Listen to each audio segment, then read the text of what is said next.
नमस्कार दोस्तों।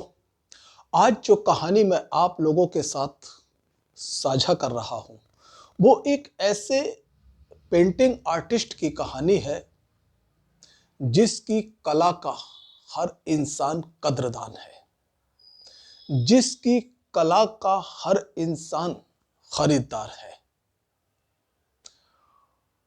वो आर्टिस्ट जो भी पेंटिंग बनाता है हाथों हाथ उसकी पेंटिंग बिक जाती है, वो भी उसकी मुंह महंगी कीमत पर। अब आप अंदाजा लगा सकते हैं उस पेंटिंग आर्टिस्ट की कलाकारी का, उसके हुनर का। जो इंसान अपनी मुंह मांगी कीमत पर अपनी पेंटिंग्स बेच रहा है वो कितनी बेहतरीन पेंटिंग्स बनाता होगा, कितना बेहतरीन कलाकार होगा। दोस्तों, उस पेंटिंग आर्टिस्ट का एक बेटा था जिससे वो बेइंतहा मोहब्बत करता था, जिसको वो देखकर जीता था, जिसके बिना उसकी दुनिया अधूरी थी। एक दिन वही बेटा मर जाता है। बेटे की मौत के बाद वो पेंटिंग आर्टिस्ट टूट कर बिखर जाता है। वो अपने बेटे के गम में इतने गहरे अवसाद में चला जाता है कि उसका किसी काम में मन नहीं लगता है। वो पेंटिंग बनाना भी छोड़ देता है। लेकिन उस पेंटिंग आर्टिस्ट के कद्रदान, उस पेंटिंग आर्टिस्ट के खरीदार इस बात का अफसोस करते हैं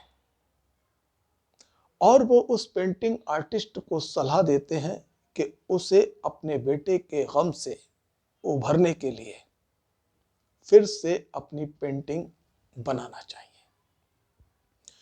और वो पेंटिंग आर्टिस्ट फिर से पेंटिंग बनाना शुरू करता है। वो अपने बेटे की पेंटिंग बनाता है और अपनी आर्ट गैलरी में लगाता है। जैसे ही उसके कद्रदानों को, उसके खरीदारों को इस बात का इल्म होता है कि उस पेंटिंग आर्टिस्ट ने अपनी गैलरी खोली है, तो उसकी आर्ट गैलरी में उसकी पेंटिंग्स खरीदने वालों की भीड़ लग जाती है। लेकिन वो सबके सामने एक शर्त रखता है। वो ये शर्त रखता है कि उसकी कोई भी पेंटिंग तब ही वो बेचेगा जब उसके बेटे की पेंटिंग बिक जाएगी। लोग इस बात को सुनकर उदास हो गए, निराश हो गए और आपस में विचार विमर्श करने लगे कि आखिर हम उसके बेटे की पेंटिंग को क्यों खरीदेंगे। आखिर उसके बेटे की पेंटिंग में ऐसी कौन सी खासियत है जिसको हम अपने घर में लगाएंगे। और नौबत यहां तक आ गई कि लोग वहां से जाने का मन बनाने लगे।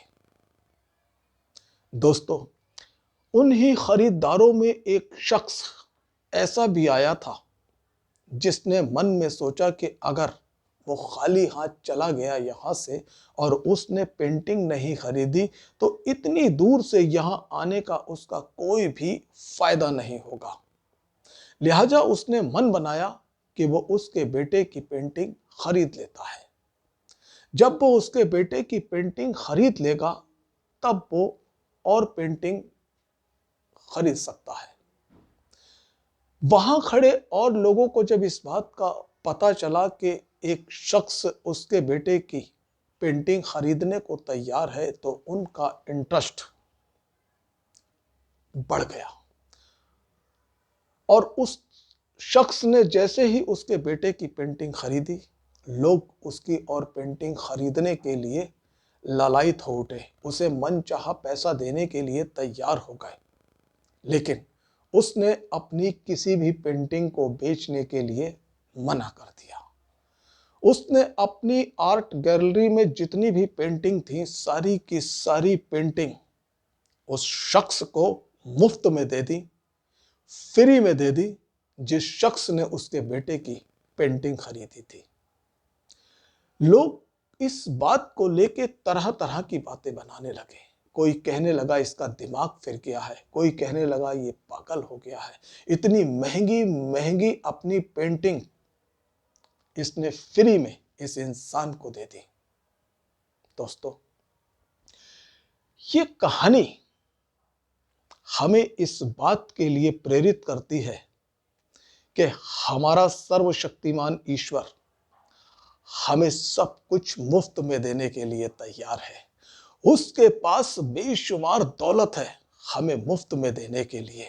उसके पास सैकड़ों नौकरियां हैं हमें मुफ्त में देने के लिए। उसके पास दवाइयां हैं हमें मुफ्त में देने के लिए। उसके पास दुनिया की हर चीज है हमें मुफ्त में देने के लिए। लेकिन उसकी भी एक शर्त है, और शर्त यही है कि पहले लोग उसके बेटे को अपनाएं, उसके बेटे की शिक्षा को अपनाएं, उसके बेटे की आज्ञाओं को माने, उसके वचनों को पढ़ें और उसकी इच्छा के अनुसार अपने जीवन को व्यतीत करें। तब वो हमें दुनिया की हर चीज, हर नेमत फ्री में देने को तैयार है। तो दोस्तों, आपने इस कहानी से क्या सीखा? आपको ये कहानी कैसी लगी? अगर इस कहानी से जरा सी भी आपने प्रेरणा ली हो तो इस कहानी को लाइक जरूर करें और कमेंट बॉक्स में आकर अपने कमेंट भी करें। और हां, अगर आप इस चैनल पर नए हैं तो प्लीज सब्सक्राइब जरूर करें इस चैनल को। धन्यवाद।